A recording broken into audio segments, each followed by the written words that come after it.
We defined before a periodic function. Does anyone remember what a periodic function is? What is it, though? Wait, I wrote it down. You wrote it down. A periodic function is any function that has... Yes.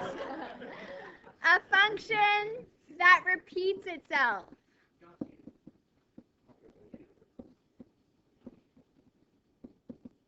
A function that repeats itself. So if I drew a crazy function, doesn't matter. As long as it repeats itself, so even if it's like that, it's not, it's that, but just wait. Just, a function that, my line's not straight, right? So any function that repeats itself would be a periodic function. It doesn't have to look at anything special, just as if we see, okay, one rotation's like this, and then it's always a repeat. Cool. Yeah, that's going to be called 1 period worth.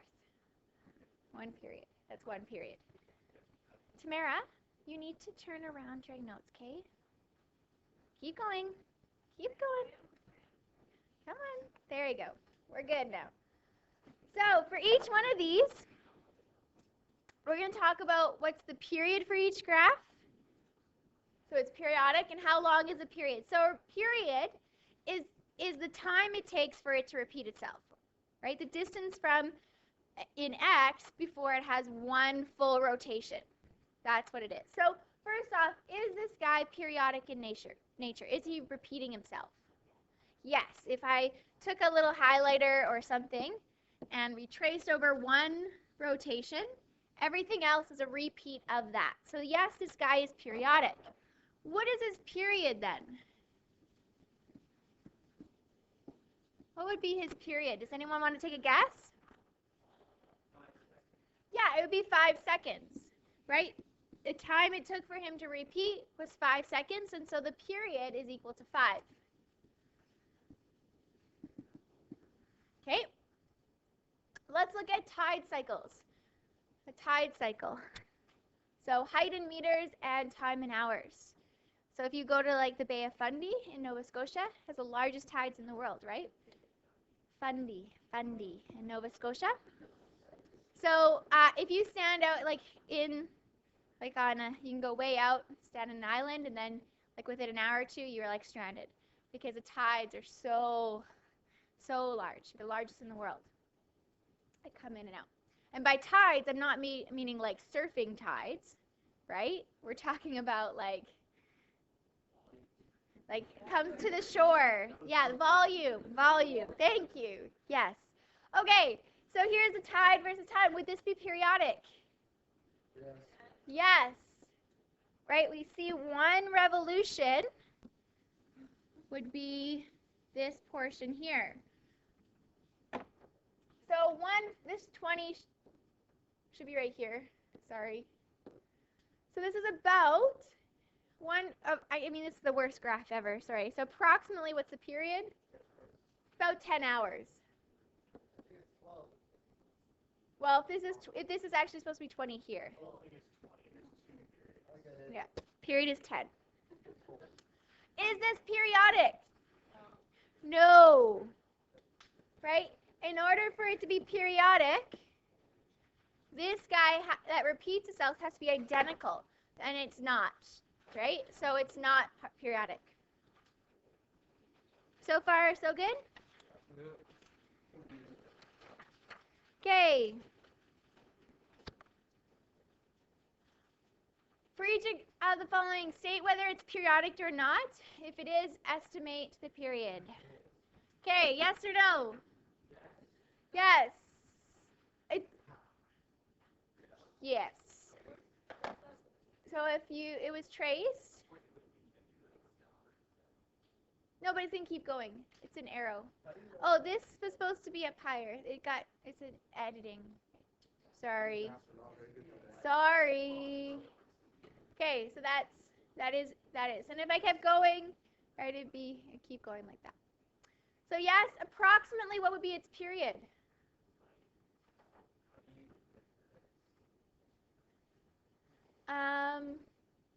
Let's say this value is here. This is not a good one.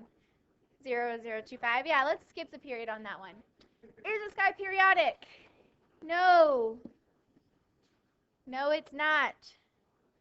Okay, and third guy, periodic? Yes. What's approximately his period? 0.0025 seconds. So half of that. Because 2 revolutions. So half of that. Okay. Okay. I want you to grab your graphing calculators. Everyone grab your graphing calculator. And go to y equals.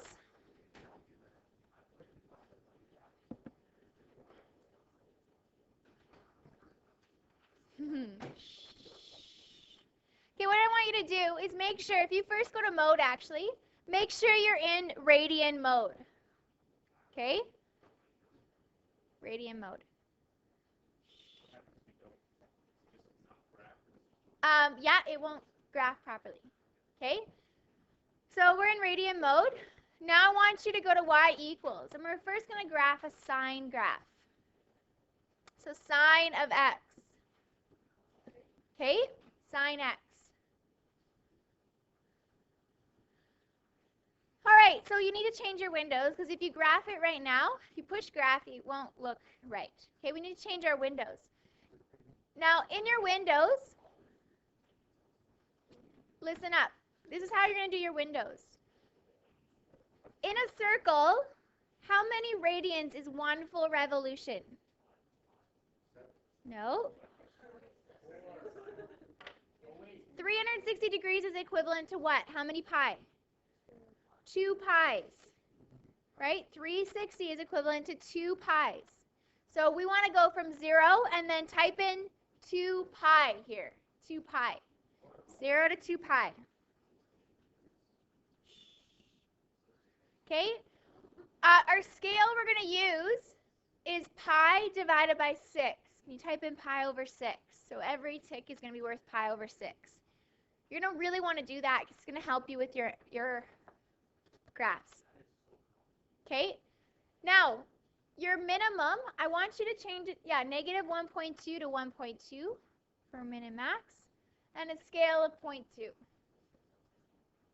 Okay, so negative 1.2 for y min.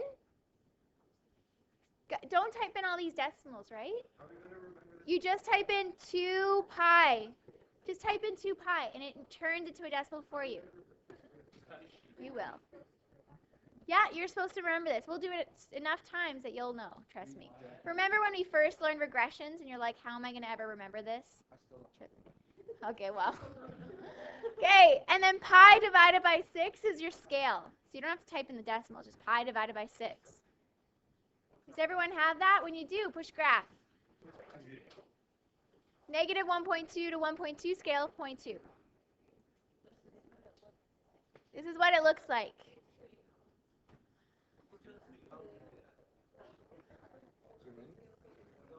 Okay. So I want you to, so this is on your notes somewhere. The graph, so this is 0 to 2 pi. Here's pi. Max of 1, min of negative 1. So it started at 0. It touched 0, pi, and 2 pi. And there's other ticks in here. There's 1, 2 in here, and 1, 2 in here. It didn't work, Jesse? Yeah. So should look like this. So this is a graph y equals sine x. My graph's right here. There's a lot more than 2 ticks between. Oh, yeah, because I did pi. No. Oh, yeah, there's 6. Pi over 6. There was 6 of them. So 1.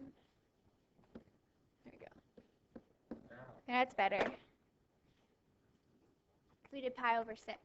So 1/6, which is 1, 2, 3, 4, 5, 6 pi over 6 gives you pi. Okay, that's the graph of sine x. Now we're going to graph cos x. Cos x. Nope. Now we leave our windows the same. Go back to y equals and let's plug in cos of x. Plug it in. I can't speak. Okay, so let's graph that one. So it's still from -1 to 1. It's a little crazy, actually. Are you serious? I told you. Okay, that's a pretty bad scale there. Please don't judge me. Okay, so cos starts at 1. Sine starts at 0, and cos starts at 1. Jesse? Okay? And it's going to end up at 1 at 2 pi. At pi, it's at -1. Okay, so it looks something like, just a rough sketch, something like that. Y equals cos x. Just draw it somewhere on your page. Okay? So are these functions going to be periodic in nature? Well, let's zoom out a bit. Let me just show you. I'm going to just change my windows to, I don't know, -4 pi to 4 pi. Just to show you. You don't have to change yours, just take a look. And so are these periodic in nature? Yeah, you can even graph both of them at the same time if you want. So here's sine x. They're actually pretty cool looking, right? So they're very similar, cos x and sine x. One cos x is just shifted a little bit, right? They're the same graph, just shifted. So it's really similar, and that's your sine and cos, and they're periodic in nature. All right, so in your notes, we're at this point here. A sinusoidal function, yeah? Yeah, Tana's asymptotes in it. All right, so a periodic function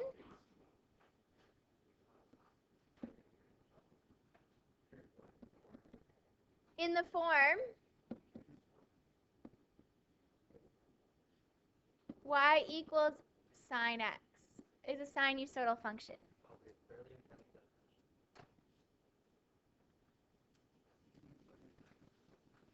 I'm sure you do.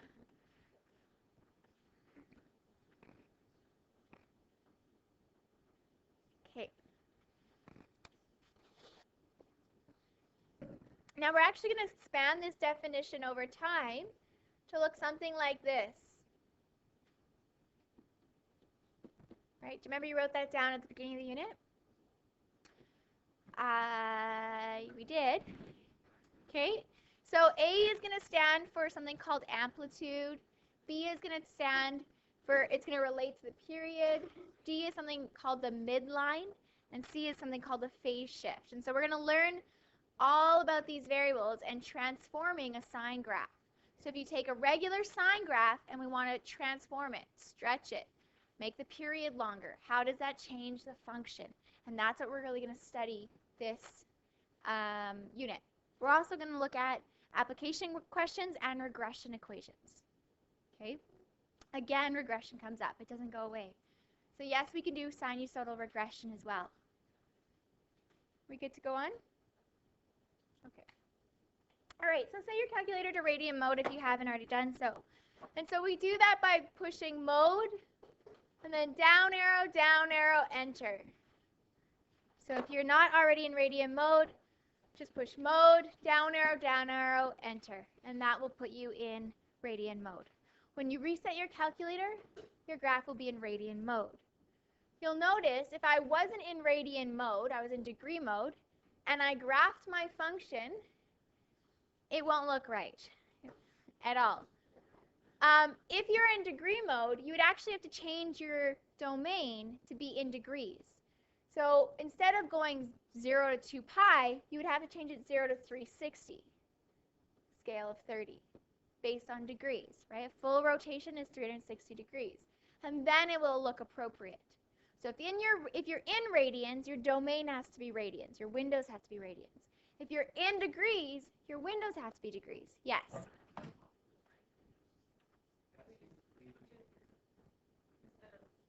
You have to know both.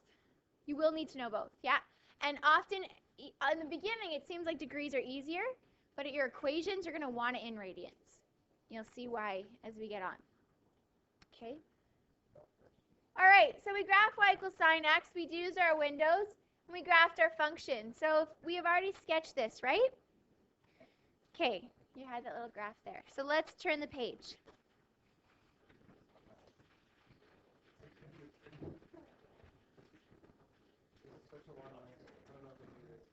Okay, let me show you. So on your graphs, we go back to y equals, and just make sure there's only sine x in there. Okay, guys? Go back to, and make sure your windows, so I have to go back to radian mode. Make sure your windows are 0 to, let's go negative 2 pi to 2 pi.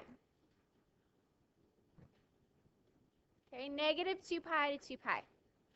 And I want you to graph it. So negative 2 pi to 2 pi.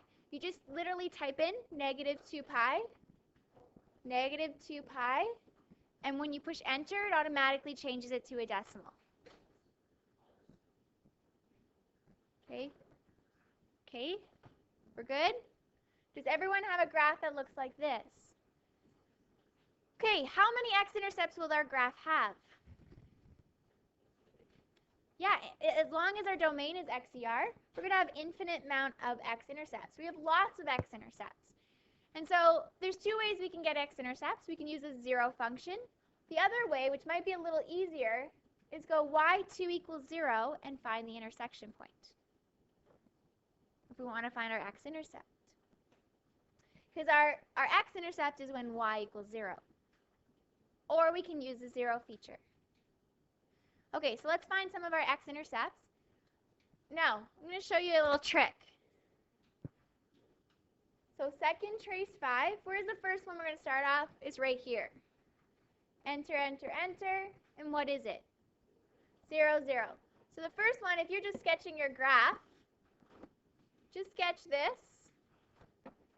So we have 0, 0. Let's find another one. Second trace 5. We're going to go over to the next guy. You have to scroll over, and then you can push your enter 3 times. Okay, what is 3.14159? It's just pi. Yeah, so this guy's pi. Pi. Now, another way you can confirm that it's pi, remember that your calculator stores x once you have an intersection point, right? So if I take my x and I divide it by pi, it'll tell me how many pi's I have. I have exactly 1 pi. Okay, because your calculator stores your x value. Okay, going back to our graph, we need this intersect here. Second trace 5. Does anyone want to take a guess what it's going to be? Probably positive 2 pi. Okay? Why did it do that? Does anyone else do that? I might have to zoom out. Yeah, it did. Enter, enter, enter. There. I have to zoom out. It's 2 pi. It's 6.28. I'd have to. Okay. So on sine, it does 1 complete rotation in 2 pi, which makes sense. On a circle, it does 1 full rotation in 2 pi. That's why our sine graph, what we're doing is you're graphing the height of a circle with radius 1 over time. Okay, and so as it moves, once it moved 180 degrees or pi, it's back to where we started. If you're graphing, this is your circle. So where we're starting here, all the way. So pi, it's back to the same height as where we started from. And then again, now it's in the negative here, back to where the height we started from. So you're graphing of a height of a circle as it moves around those degrees. So this is our height, and this is our angle. So our graph graphs the angle versus the height, or height versus the angle. Okay, that's what our graph is. Exciting or no? Oh. Yeah, riveting. Okay, well, let's add some more to it. asleep. It's too warm in here is what it is. Okay.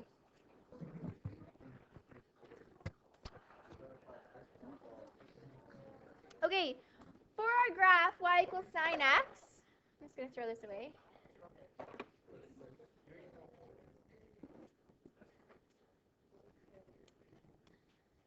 Okay, for our graph, y equals sine x, what's our maximum going to be? What's the max height going to be? Does anyone want to take a guess? Okay, so on your calculator, how do you find maximums? Second trace, 4. So let's go up there. So left of my maximum, right, and then middle, guys. So what's my maximum for y value? Highest it goes. 1. 1. Well, no one did tell me that. That's what it's always been. You're right. Okay, so our max height is at 1, and our minimum is -1.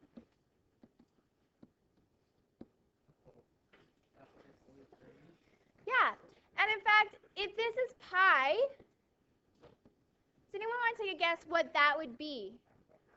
Half of pi, right? It's halfway. Oops, this is pi.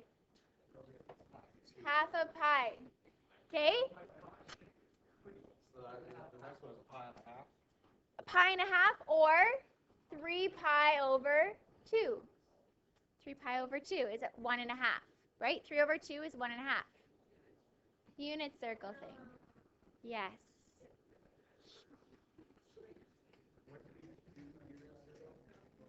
We don't need to. Thank God. Shh. There's a lot of chatter, Jesse. I'm going to be moving you right away.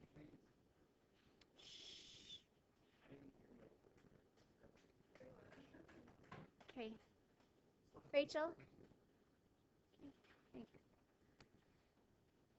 Okay, let's talk about amplitude. So amplitude of a graph is half the vertical distance. Half the vertical distance between the max and min points.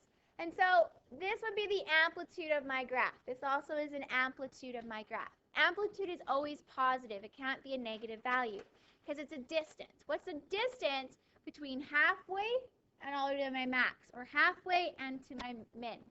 That's amplitude, right? So if we can figure out, okay, what's the distance between max and min, we can just divide that by 2 to get our amplitude.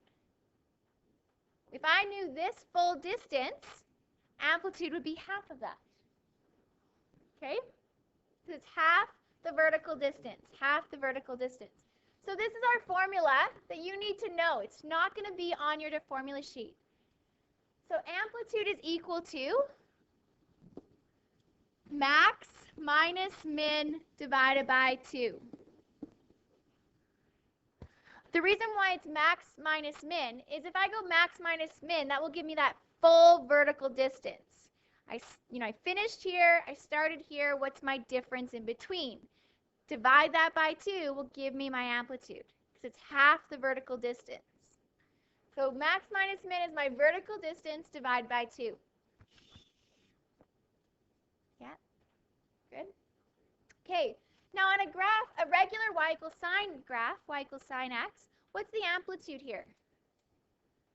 My max is 1 and my min is -1. What's the amplitude? Nope. What's the full vertical distance? 2. So our amplitude is equal to 1. So on a standard y equals sine x graph, the amplitude equals 1. Trying to. Okay. Now if we use our formula, you could have used your formula. The reason y equals 1 is our maximum's 1 minus my minimum is -1 over 2. And what happens when you subtract a negative? We add. So 2 divided by 2 gives you 1. So this gives you a vertical distance, and we want half of our vertical distance.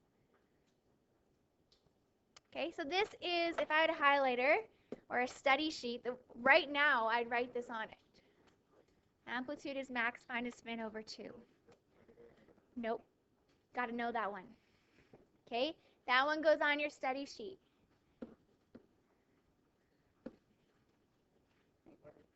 Yeah?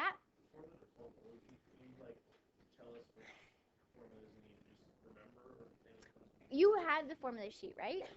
It's the same one. So you'll anything that's not on it, you need to know.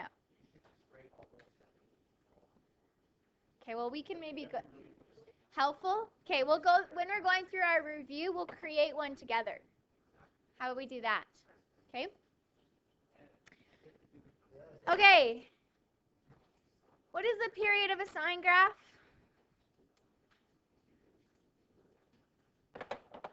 So standard y equals sine x.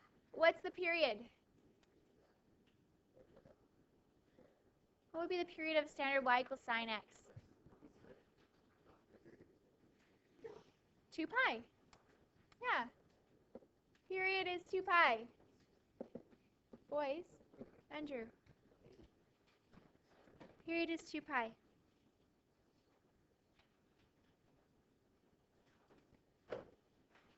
Okay, turn the page.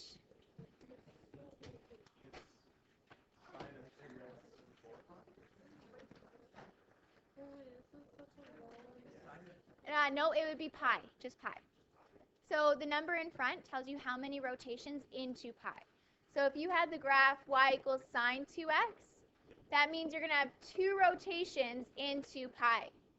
So it would be like this. Yeah, it shrinks it. So 0.5 would be 4 pi. Yeah. Okay, sinusoidal functions can be used as model and solve problems that repeat themselves. So let's talk about the key characteristics. This page is so important. Okay, the stuff on here is really what you need to remember. So let's go through it. This is what I would, if I were you, I would write a lot of this on my study sheet. I would use this, and I use this drawing, and this is great study sheet. Yeah, just tattoo it. You can bring a tattoo and drink, but you're not old. You have to get parental permission, right? Not if you go where I go. Okay. All right.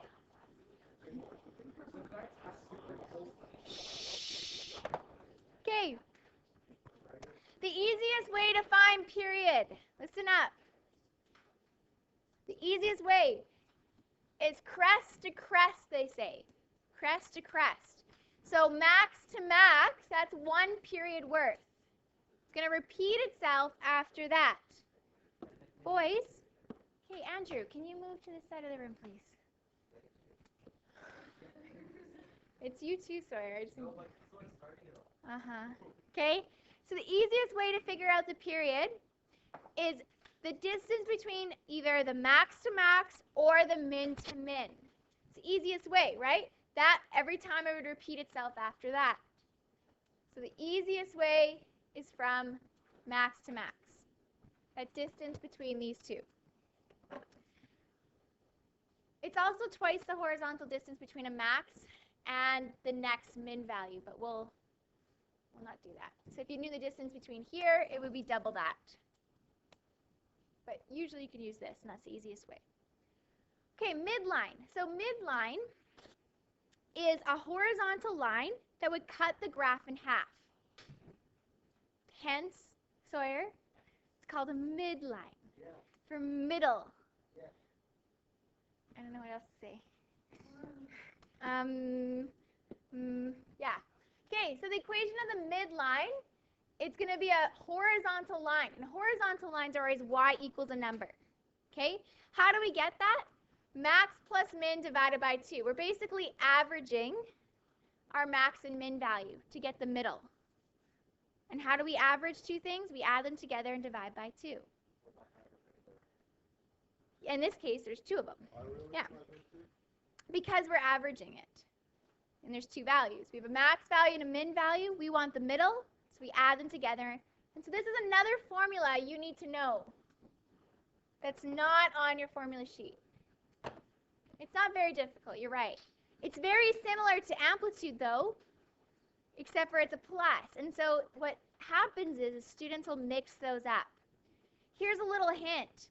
Can a midline be negative? Can you have a negative midline? Okay, let's try this again. A midline can be negative. Yes,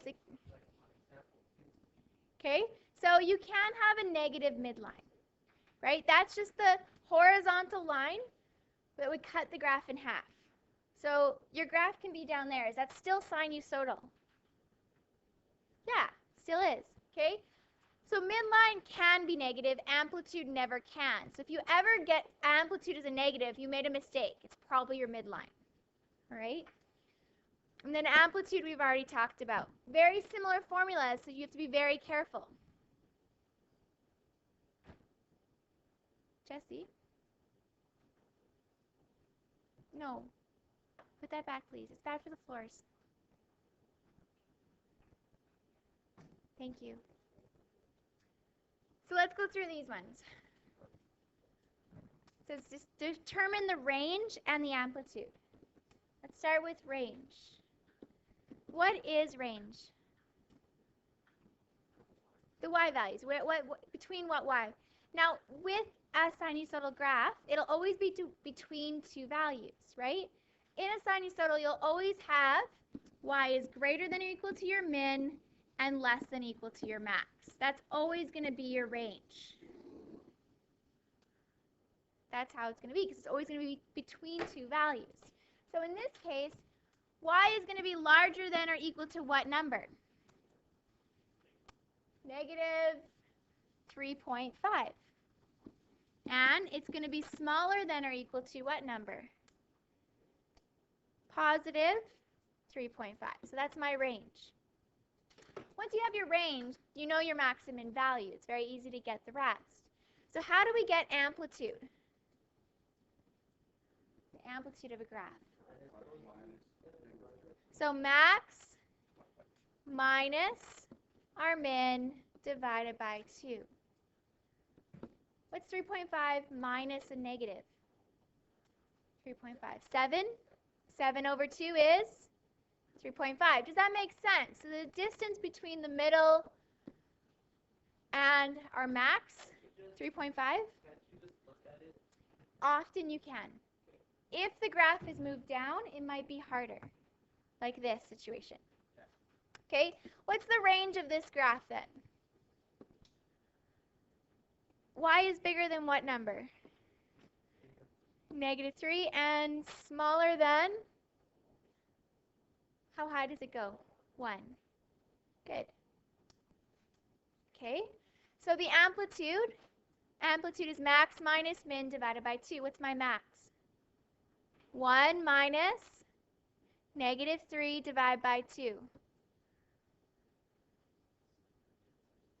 4 over 2 or 2. The amplitude is 2. Good. All right. Here, just by looking at it, could you see where your amplitude or your midline would be? Could you make a guess about? Negative. Well, if we know our amplitude is 2, my max is at 1, it would be at negative 1. Right? That would be my midline, which makes sense if this is 2, my amplitude of 2. So you can use your amplitude to get your midline. Once you know your amplitude, you know that distance. Okay, next guy, determine the equation of the midline and the amplitude. Who do you want to do first? Amplitude, okay? There's so many examples. It's all good, guys. It's all good.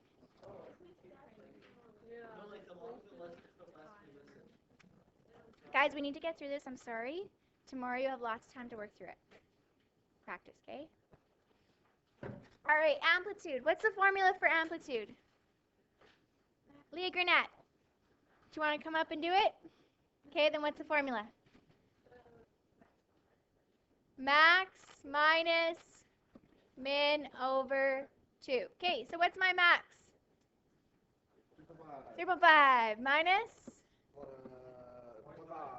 0.5 divided by 2. What's that going to be? 1.5. So amplitude is 1.5. Okay? Midline. How do we get midline? Andrew? I moved you for a reason. That wasn't so you can talk more. I noticed.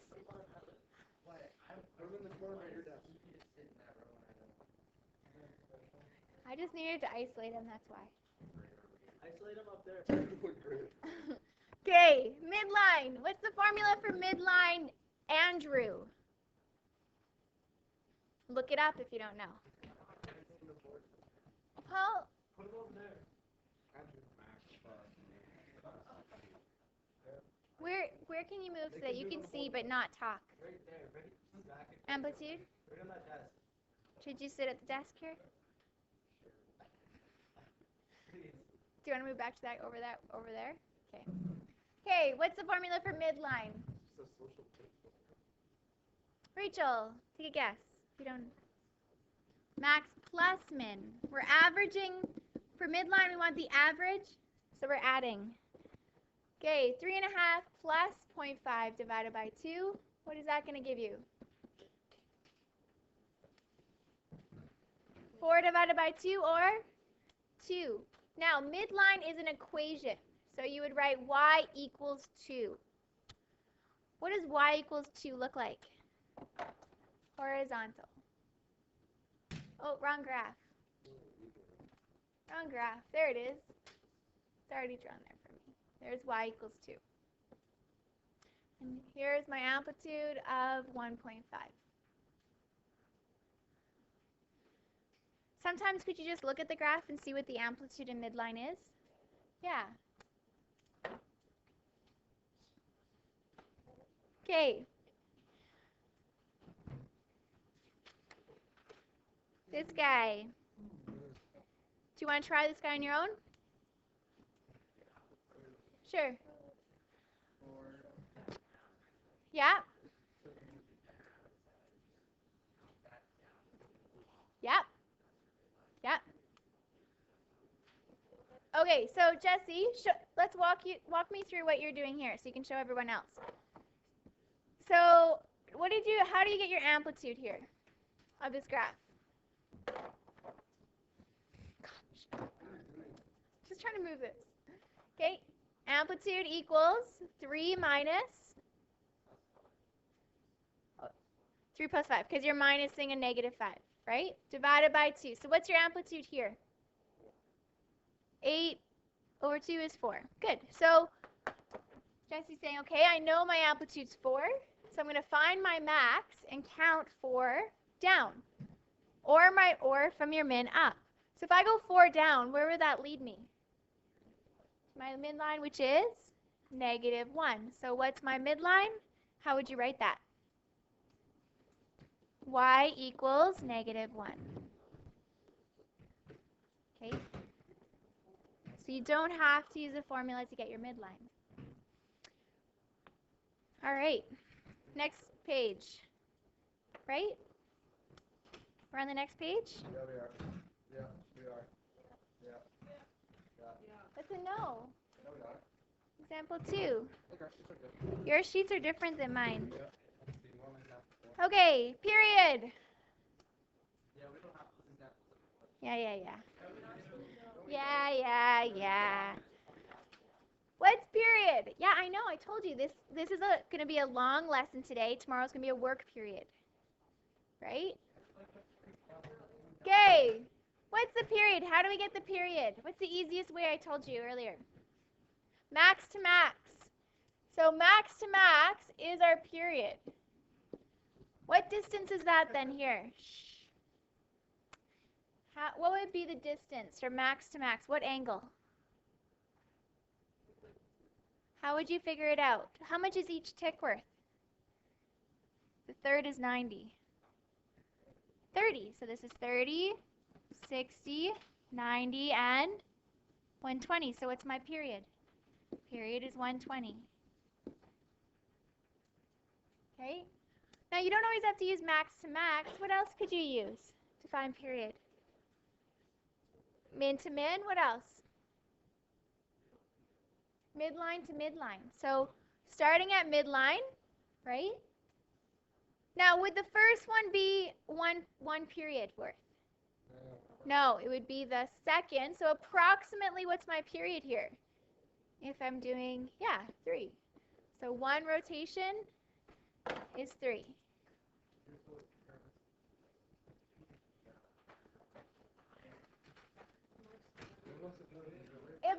Sometimes it'll be time, sometimes it'll be angles. Yeah, depending on the question. All right, I want you to try this on your own. Okay, try this one and example 4 and 5. I want you to work through it. You can work through it with your neighbor, and then we're going to go through it. Okay. What's the range of this graph? You should have had what? Y is greater than or equal to -2, less than or equal to 3. Amplitude. Your amplitude you would have got from max minus the min over 2, which is 5 over 2 or 2.5. Your midline be max plus min over 2. Now, it has to be an equation. Oops, plus -2. So that gives you 1/2. Now, you would actually have to write it as y equals 0.5. Yes. So it's an equation. If it specifically says determine the equation, you really need to have that y equals. Equation of midline. There it is. Yes. Yes. If it just says midline, then you could say 0.5. It says equation, 0.5. Okay, the period of the function. What'd you get for period? 4? About 4? Yeah, you could have used crest to crest. Min to min here would probably be the easiest. It's about 4. Okay, and so that's good. Okay, next question.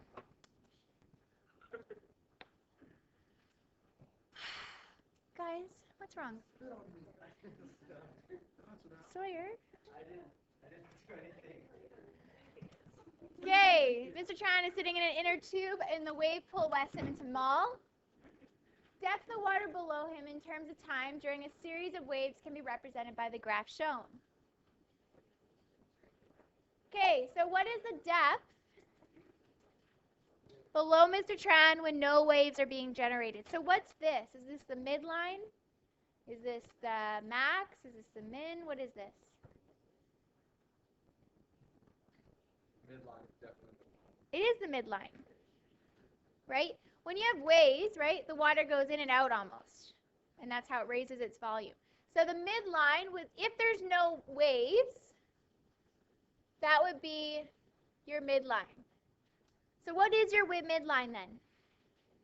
1.6. I just looked and saw half above, half below. The other way you can do that is max minus min divided by 2. So 2, or max plus. Or you can just find your 0.8 divided by 2. Okay?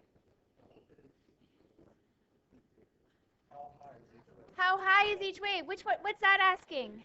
Max 2.4. No.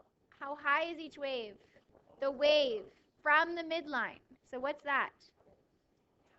Amp. Okay, what's the amplitude then? 0.8.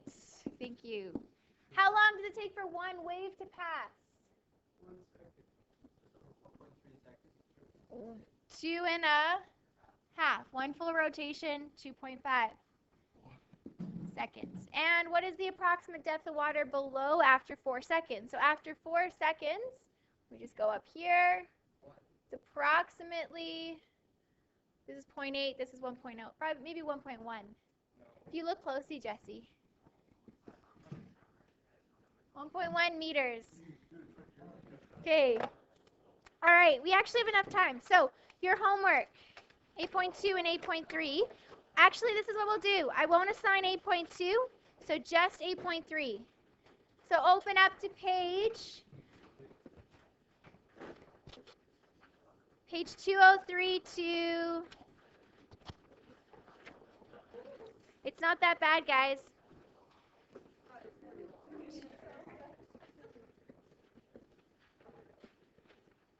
Okay?